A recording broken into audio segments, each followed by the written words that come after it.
Hello guys, in today's video we'll be covering more about inducement, of course major and minor, and also dive deeper into identification of order flows. And so without further ado, let's dive in.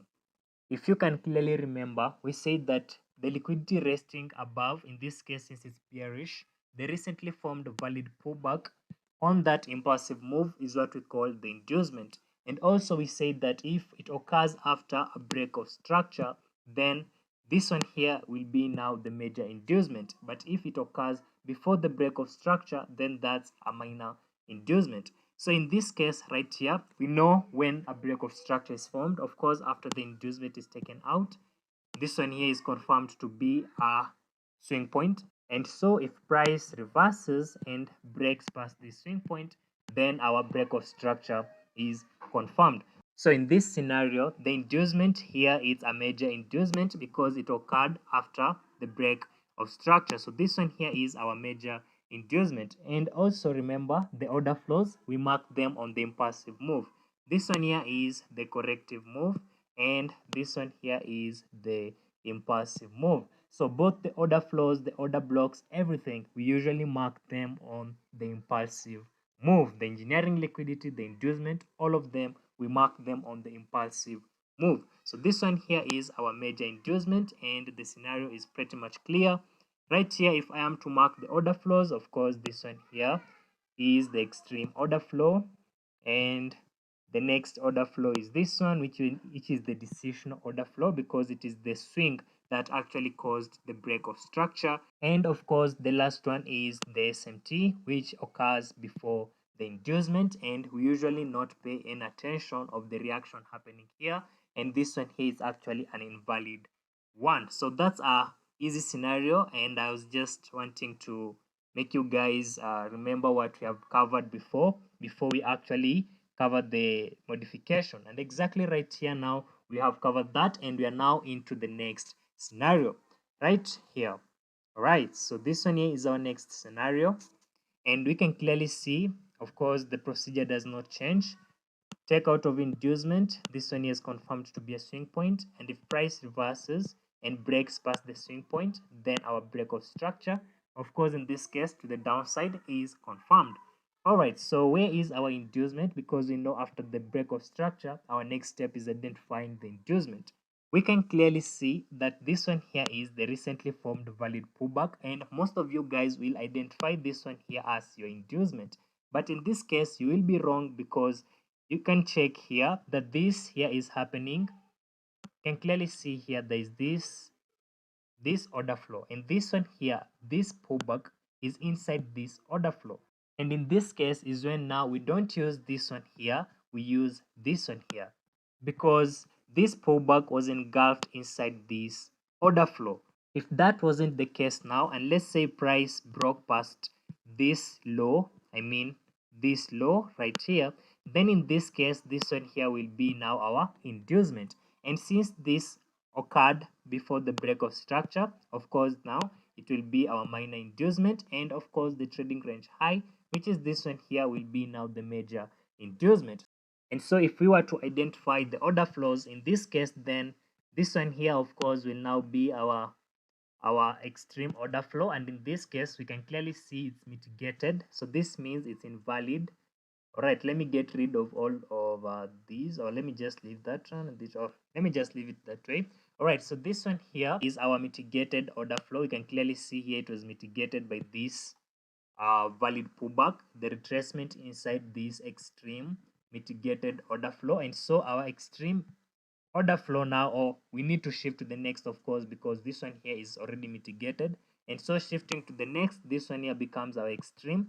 But now this order flow will not be a valid order flow, and we cannot rely on this on taking the entries because it occurs before the inducement, and this is an SMT, and we cannot use this here as a valid order flow. I know someone else will mark this one here as now the order flow, this one here, but that's not the order flow. The order flow is all of this one here. This is not an order flow. The order flow is this one here.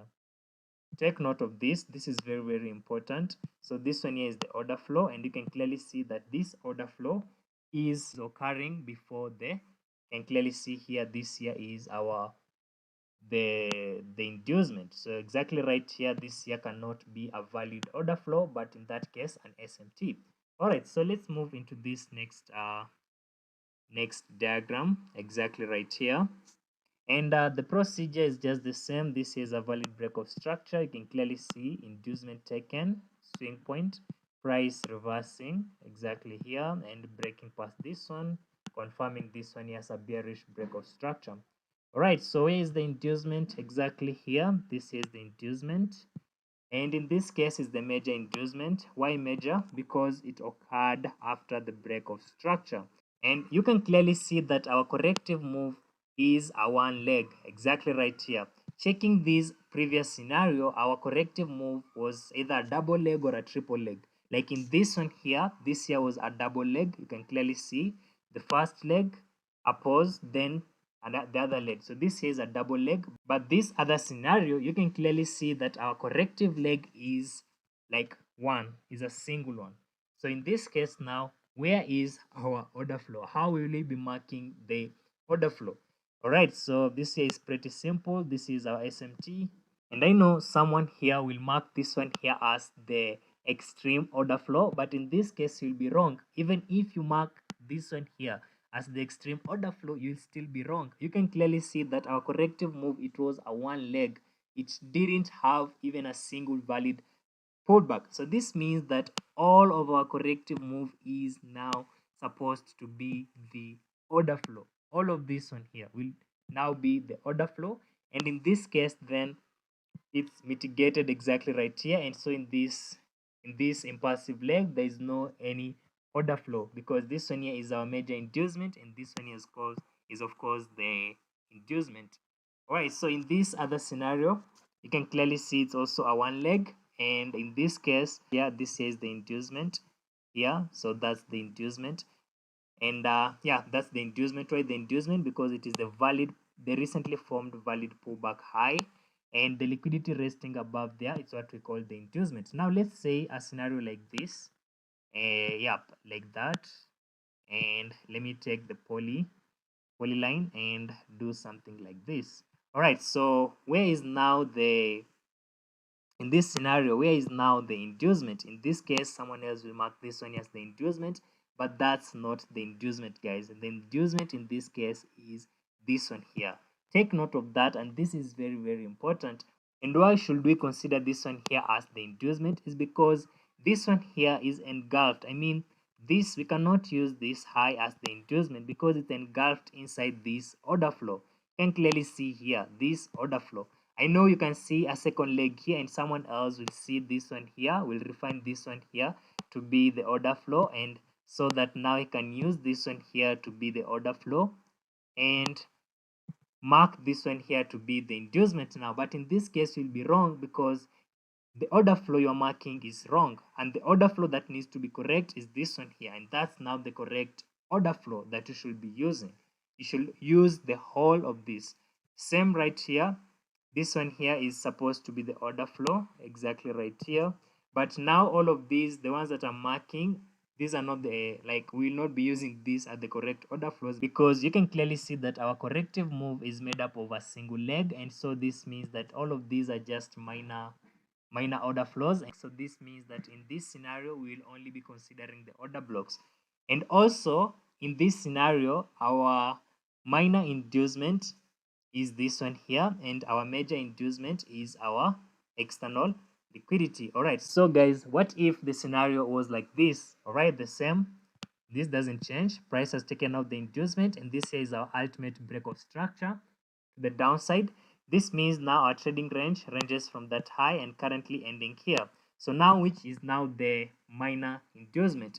You can clearly see inside here the internal structure. Price took this high, and you can clearly see also a break past here. And now, which one here will you be using as now the inducement? Yeah, I mean the correct inducement. You can clearly see the same procedure here happened, and we know that if price takes a high and makes a break, I mean reverses and makes a break past this low, then that's a break of structure. So in this case, which now will we be using as the inducement. Most of you guys will mark this one here as the inducement, but you will be wrong. This one here is the major, the inducement. In this case is minor because it occurred before this one here, before the break of structure. So this one here will be our minor inducement. This here is not the correct inducement, not unless now price broke the structure. In this case, by a break of structure, it broke the structure of this law, this law here, and so it was like this. So in this case, now you can use this one here to be now the correct inducement for our overall structure. But since that's not the case, and the case is like this, then in this one, you will not be using this one here to be the inducement, but rather this one here to be the inducement.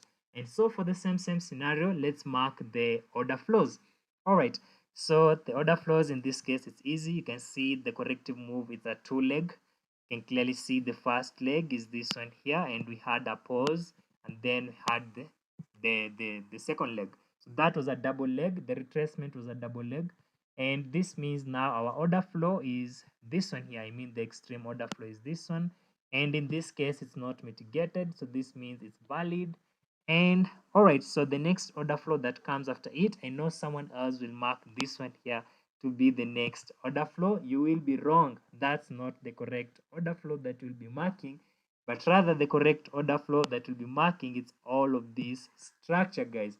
Remember, price has yet broken the structure. So in this case, even though this is a whole structure, but the whole structure is in between our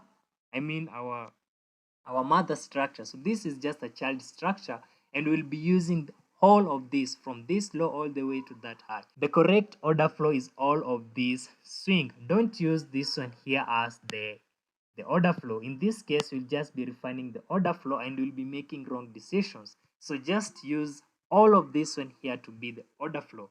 And all right, it will be an SMT, of course, not unless price creates another valid pullback down below here, so that it can now become something like this. And now in this case, then this one here will now be now the decisional order flow, so that our inducement now changes from where it is. That's now the engineering liquidity. In this case, this one here will now be the engineering liquidity, and our inducement will now be this one here. And in this case, now this one here will be now our decisional order flow. So guys, practice this. This is very, very important. Before now I dive deeper into now identification of POIs based on our marking of this one, because later you will realize that even though this is the extreme order flow and this is the decision order flow, and we say that if a trading range contains these order flows, the order flows are unmitigated, then in this case we completely ignore the order blocks. But in this case now, an update has happened that we don't ignore the order blocks. We use the order blocks even if the order flows are still unmitigated. In this case, this one here, of course, will be now our decision order block, because it is the one that caused the break of structure. So exactly right here, that's the decision order block, and the extreme order block, it will be somewhere here.